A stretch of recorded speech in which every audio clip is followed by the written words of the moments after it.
I have an outstanding board of trustees, and I see them as governance models, not management, right? So they're looking about 5, 10 years from now and really thinking about the long-term impact of our mission and also our footprint in stewardship in all ways. And one of the things that rose to the highest priority in the last couple of years was sustainability, both financially and environmentally. And how, as a school, are we modeling that for our students as we inspire them also to go out and be change agents beyond our gates? And one of those things was creating a sustainability statement, which Tori really helped to lead with the Board of Trustees as to how we were going to approach kind of being, thoughtful about how we iterate the building, how we buy food, how we, look at our footprint. And then an action item underneath that philosophy was really thinking about how we could become more in alignment in our practices with that and inspire our students also. We were using our building and our building initiatives and our understanding of the construction happening on campus as a knowledge and action project. And that momentum really led us to you and unifying the board's vision of sustainability with student experience that enabled us to pursue this with rigor and with excitement.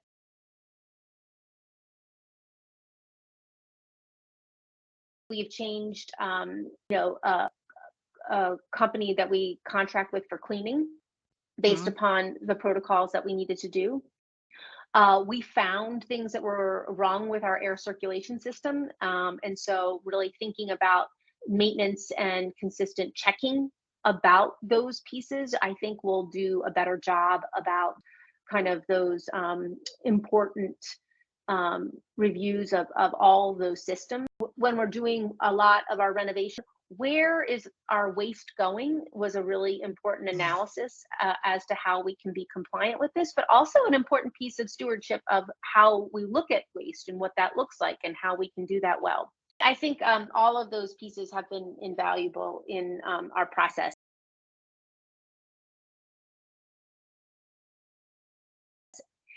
Changing behavior has to be cultural, and it's easier done when there's deeper understanding.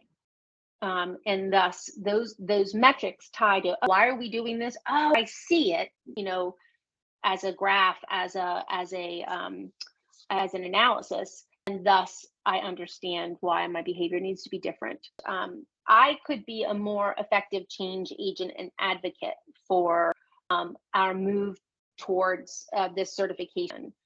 Certainly pitching it to the board with the graphics, with the analysis, with the goals presented by Emerald that were very complex. I'm not so sure I could have led my board through this process without you, right? So there seems to be that expertise of how to get this certification, and then the buy-in from the community and the buy-in from the board. The thing that Tori and I had to convince the board the most is the cost. What's the cost benefit analysis? How much more is this going to cost us? And I think that was a real hurdle, and it took a lot of time and energy to listen authentically, to build understanding. And we couldn't have done that without what Emerald gave to us to explain that. One of the other things that this is going to impact going forward is our purchasing policies. We were pretty overwhelmed by the purchasing policy requirement, and we're still figuring out how we're going to implement that policy, but it is certainly going to impact how we do purchasing. But having the guidance that Emerald provided in what does this purchasing policy actually mean was critical, that we didn't have to implement it all at once, but that it could be a growing process. We're switching our composting hauler as well. And that wasn't necessarily because of this process, but I think it's going to align really nicely with this process. I think it's made us all just more attuned to the decisions we're making and empowered to make a decision, or to at least ask the question, can I make a better decision on this front? And I think the metrics, like how much waste are we producing, are key, because then we can start to actually track going forward. Are we doing better? So, the waste audit was not fun to do, but it provided us with some valuable data.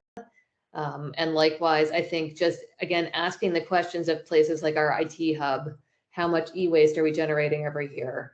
Every time you ask a question, it's bringing it to the forefront of somebody's mind. And this process forced us to ask a lot of those questions.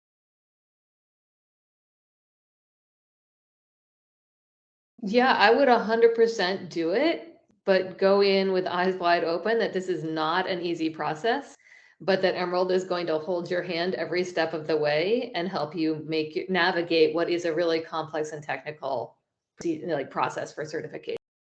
Make sure that you've had conversations with your sort of upper management or key decision makers before you sign on, so that people know that it's going to involve everybody. It's not a one-person project, and give some thought to how you're going to help bring them along and educate them as you go along the way. I had sort of wondered, oh, we're going to be the pro bono case. Does that mean that we're going to be like the last in the stack of things to get support? And that never felt like the case. I felt like completely supported the whole way. So what I think is really exciting about Emerald is that you're bringing this conversation to Ohio and helping people have this conversation, which is not an easy one to have, because the metrics, the investment of time and understanding, and it's very complex.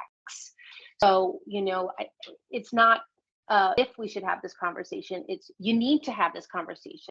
We need to plan it as nonprofits, because it is our duty as a nonprofit to make sure that we're modeling these practices for people beyond. So it's imperative to do this work.